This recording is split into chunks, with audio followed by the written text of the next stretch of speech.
மன்னார் மாவட்டத்தில் ஜனநாயக போராளிகள் கட்சியின் நிர்வாக கூட்டமைப்பு எதிர்காலத்தில் ஏற்படுத்தப்பட்டு அரசியல் ரீதியாக எமது கட்சியின் செயற்பாடுகளை விரிவுபடுத்தி செயல்பட உள்ளோம் என ஜனநாயக போராளிகள் கட்சியின் ஊடக பேச்சாளர் துளசி தெரிவித்துள்ளார்.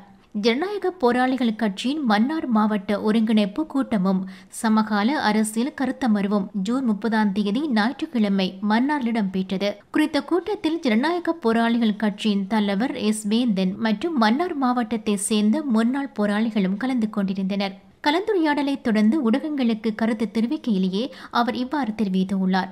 மன்னார் மாவட்டத்தில் ஜனநாயக போராளிகள் கட்சி நிர்வாக கூட்டமைப்பு எதிர்காலத்தில் ஏற்படுத்தப்பட்டு அரசியல் ரீதியாக எமது கட்சியின் செயற்பாடுகளை விரிவுபடுத்தி செயல்பட உள்ளோம். இந்த கூட்டத்தின் போது முன்னாள் போராளிகளின் அரசியல் நிலவரங்கள் தொடர்பாக கலந்துரையாடப்பட்டது.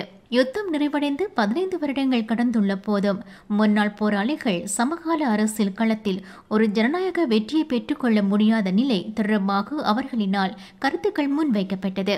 அதன் அடிப்படையில் எதிர்வரும் காலத்தில் விடுதலை புலிகள் அமைப்பிலிருந்து 2009 ஆண்டுக்கு பின்னர் வெளியேறிய போராளிகள் அரசியல் ரீதியாக எதிர்வரும் காலத்திலே ஒன்றிணைந்து ஒரு வெற்றிக்காக அனைவரும் செயல்பட வேண்டும் என தெரிவித்துள்ளார்.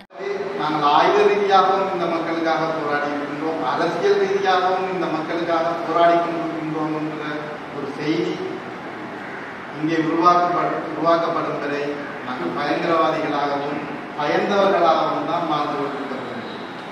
ஆகவே நாங்கள் திரும்ப ஒரு ஆயுத ரீதியான ஒரு வன்முறைக்கு நாங்கள் போக மாட்டோம், போக வேண்டிய தேவையில்லை. எங்களுடைய எதிர்காலம் அப்படி போகக்கூடாது. ஆனால் நாங்கள் ஒரு ஜனநாயக வழி செயற்பாட்டிலே ஈடுபட்டு ஒரு சரியான ஒரு அரசியல் நிலைப்பாட்டை எடுக்கக்கூடிய, அதை வழிநடத்தக்கூடிய ஒரு சக்தியாக இந்த போராளிகள் மாற வேண்டும் என்பது ஒரு காலத்தினுடைய கட்டாயம், காலத்தினுடைய கடமை. ஜனநாயக போராளி கட்சியின் மன்னார் மாவட்டத்துக்கான ஒருங்கிணைப்பு கூட்டமும் சமகால அரசியல் கருத்தரங்கும் இன்றைய தினம் நடைபெற்றிருந்தது. அந்த வகையிலே எதிர்காலத்திலே மன்னார் மாவட்டத்திலிருந்து ஒரு நிர்வாக கட்டமைப்பு தெரிவு செய்யப்பட்டு அரசியல் ரீதியாக ஜனநாயக போராளிகள் கட்சியின் செயற்பாடு புதிய உத்வேகத்துடன் நடைபெற இருக்கிறது என்பதை இந்த சந்தர்ப்பத்தில் நாங்கள் கூறிக்கொள்கிறோம்.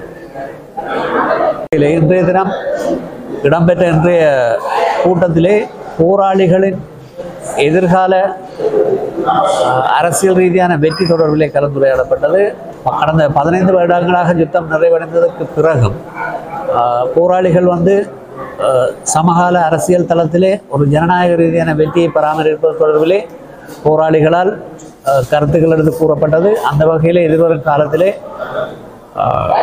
தமிழ் விடுதலை புலிகள் அமைப்பிலே இருந்து 2009க்கு பின் வெளியேறிய போராளிகள் அரசியல் ரீதியாக எதிர்வருகின்ற காலத்திலே ஒன்றிணைந்து ஒரு வெற்றிக்காக செயற்பட வேண்டும் என நாங்கள் கேட்டுக்கொள்கிறோம். எமது போராளிகள் எதிர்வரும் காலங்களில் தங்கள் பிரதேசங்களில் உள்ள உள்ளூராட்சி மன்றங்களில் போட்டியிடுவதற்கான தகமைகளை தாங்கள் வளர்த்து கொள்ள வேண்டும் எனவும், அதேபோன்று அரசியல் மாத்திரமல்லாது சமூக கட்டமைப்புகளில் அதிக ஆர்வத்துடன் செயற்பட வேண்டும் எனவும் நாங்கள் இந்த இடத்திலே வலியுறுத்துகிறோம். பொது வேட்பாளர் தொடர்பிலே ஜனநாயக போராளிகள் கட்சி தற்சமயம் DTNA உடன் சேர்ந்து செயல்பட்டு வருவதால் நாங்கள் DTNA சார்பாக அனைத்து கட்சிகளும் ஒன்றிணைந்து கலந்துரையாடி ஒரு பொது வேட்பாளர் தொடர்பிலே ஒரு ஒற்றுமையான கருத்தினை பதிவு செய்கிறோம். அந்த வகையிலே எதிர்வரும் காலங்களிலே பொது அமைப்புகளுடன் இணைந்து நேற்றைய தினம் வவுனியாவிலே தமிழ் தேசிய பேரவை என்கின்ற ஒரு அமைப்பும் உருவாக்கப்பட்டிருக்கிறது. அந்த வகையிலே தமிழர் பிரதேசத்திலே இருக்கக்கூடிய பொது அமைப்புகள், தமிழ் தேசிய அரசியல் கட்சிகள் அனைத்தும் இணைந்து இந்த பொது வேட்பாளர் விவகாரத்திலே தீர்க்கமாக கலந்துரையாடி மிக விரைவிலே அது தொடர்பில் ஒரு முடிவுக்கு நாங்கள் வர இருக்கிறோம். CMR யூடியூப் சேனலில் இணைந்திருக்கும் நேர்கள் அனைவருக்கும் எமது நன்றி. காமெண்ட்ஸ் பகுதியில் உங்கள் கருத்துக்களை தெரிவிக்க தவறாதீர்கள்.